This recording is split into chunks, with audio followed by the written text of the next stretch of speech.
안녕하세요. 정치통계실입니다. 이번에는 총 6편으로 구성된 새로운 시리즈 동네는 어디일까? 시리즈를 준비했습니다. 이번 대선에서 투표율과 득표율, 유권자 수 등이 지역별로 어느 동네가 높고 어느 동네가 낮았는지 살펴보고 그 배경과 의미를 함께 분석해보는 시리즈입니다. 오늘은 그 첫 번째 시간으로 이준석 후보의 득표율이 가장 높았던 동네는 어디일까?를 주제로 이야기해 보겠습니다. 이준석 후보 기억하시죠? 2025년 6.3 조기 대선 막판까지 단일화 이슈의 중심에 있었던 인물입니다. 당시 이재명 후보는 이준석 후보는 결국 단일화에 나설 것이라고 말했지만 결국 이준석 후보는 단일화 없이 대선 완주를 선택했었죠. 그렇다면 이준석 후보의 최종 득표율은 얼마였을까요? 이재명 후보가 49.42%, 김문수 후보가 41.15%를 기록한 가운데 이준석 후보는 8.34%를 얻었습니다. 막판 여론조사에서는 10%를 넘기기도 했는데요. 좀 떨어졌습니다. 혹시 토론회에서의 젓가락 발언이 영향을 준 걸까요? 그럼에도 불구하고 일부 지역에서는 이보다 훨씬 높은 10%를 훌쩍 넘는 지지율을 기록한 곳들이 있었습니다. 과연 어디였을까요? 지금부터 이준석 후보의 득표율이 가장 높았던 지역 탑10에 대해 함께 살펴보겠습니다. 10위는 서울 성동구입니다. 이준석 후보가 10.37%를 득표했습니다. 성동구는 서울 25개 자치구 가운데 가장 치열한 접전 지역이었는데요. 이재명 후보와 김문수 후보의 득표율 차이는 불과 2.05%포인트에 그쳤습니다. 2010년대 중반 청년 예술가와 디자이너들이 홍대에서 성수동으로 이동했고 성수동 일대 재정비와 상권 확대가 맞물리며 젊은 층 인구가 크게 늘어난 지역입니다. 9위는 서울 마포구입니다. 이준석 후보가 10.43%를 가져갔습니다. 마포구는 지역구 국회의원 구도만 봐도 민주당과 국민의힘이 한 석씩 나눠 가진 지역이죠. 보수와 진보가 혼재된 지역답게 중도층의 표심이 일부 이준석 후보에게 이동한 것으로 보입니다. 상암, 공덕 등에는 청년과 직장인 밀집 지역이 많고 특히 홍대와 서강대가 위치해 있어 젊은 유권자층이 두터운 편입니다.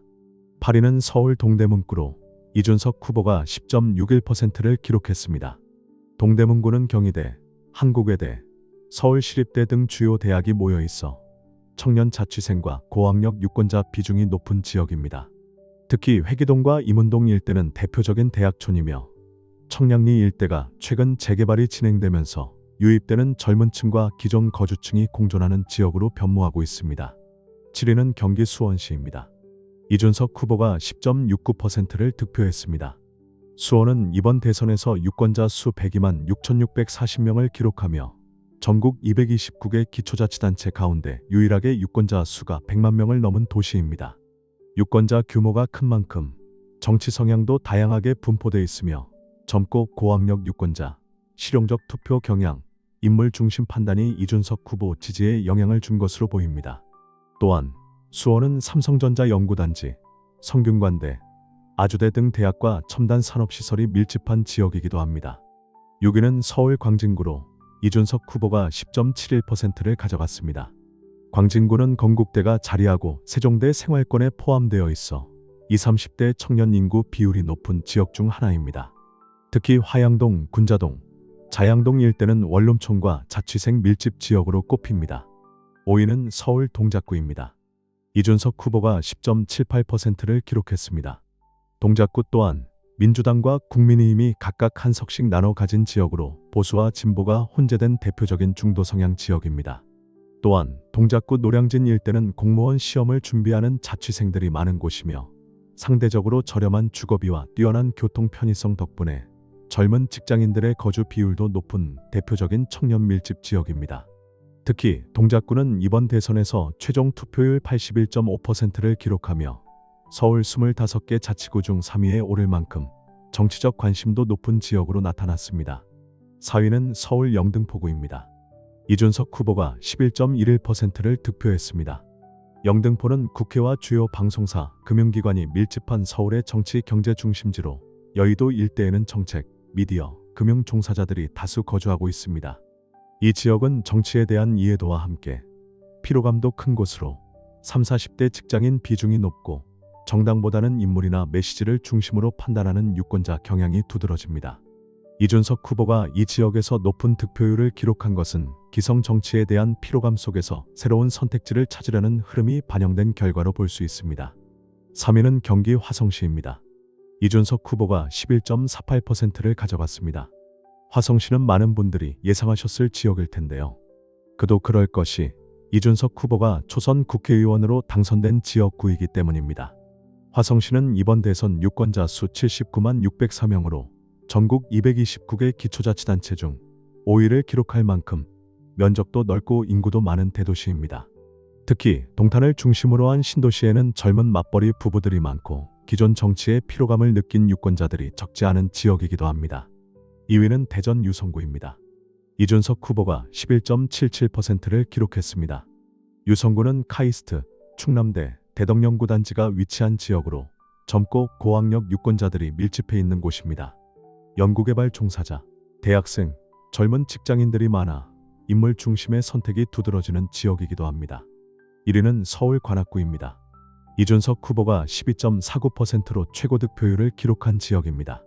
관악구에는 넓은 면적을 차지하는 서울대와 청년 밀집 지역인 신림동 고시촌이 함께 자리해 있습니다.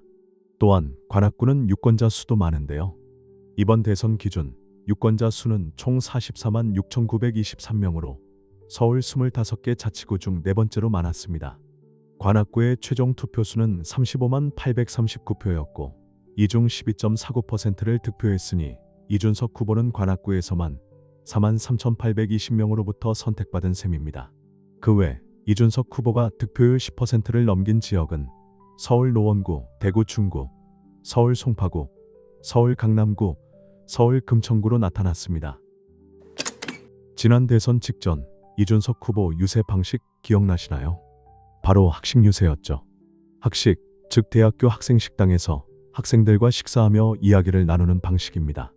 실제로 이준석 후보가 지지율이 높았던 1위부터 10위까지 지역을 살펴보면 그가 왜 유세 기간에 유독 대학교 방문을 고집했는지 고개가 끄덕여집니다. 이준석 후보 득표율 상위 10개 지역에는 공통점이 있습니다. 첫째, 10개 지역 모두에서 이재명 후보가 김문수 후보에게 승리했다는 점입니다. 화성시에서는 무려 18.8%포인트의 차이를 보였고 서울 관악구, 대전 유성구, 경기 수원시에서도 12%포인트대의 격차로 이재명 후보가 강세를 보였습니다.